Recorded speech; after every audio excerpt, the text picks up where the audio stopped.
ভিতরে একটা কাস্টমার ছিল, শাটার বন্ধ ছিল, কাস্টমারটার তেল দিতে গেছে, তেল দেওয়ার পর ভিতরে ঢুকে মতো দেখছে যে আগুন, হঠাৎ করে আগুন বাড়ি যাওয়ার সাথে সাথে লোকগুলো বাড়ে গেছে দোকানের ভিতর থেকে।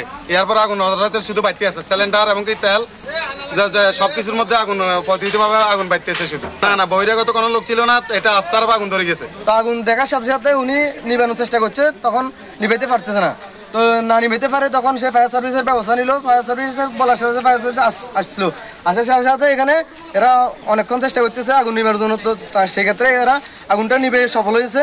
তো সেক্ষেত্রে আমরাও ছিলাম এখানে, অনেক সাধারণ পাবলিক ছিল, ওরা দেখছে। তুমি কি দেখতে পারছো কোন জায়গা থেকে কিভাবে আগুনটা হইলো? মানে বিদ্যুতের লাইন টাইন তো ছিল না? বিদ্যুৎ লাইন ছিল, বিদ্যুৎ লাইন এছাড়া তো অন্য কিছু নাই। গ্যাসের লাইন আছে?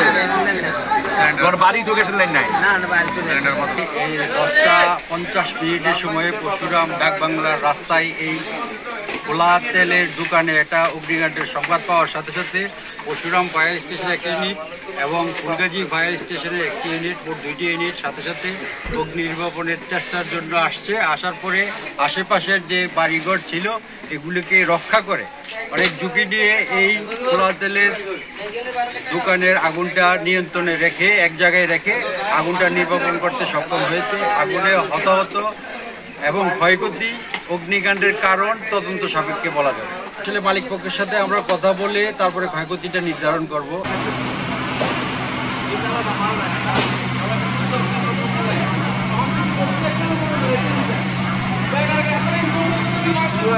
সময় হলো না কেন? বৃষ্টি তো আরো ক্ষতি করে।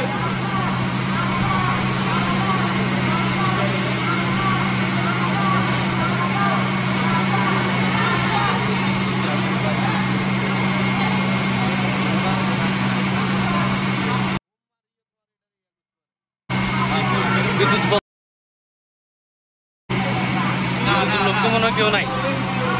বিদ্যুৎ বন্ধ।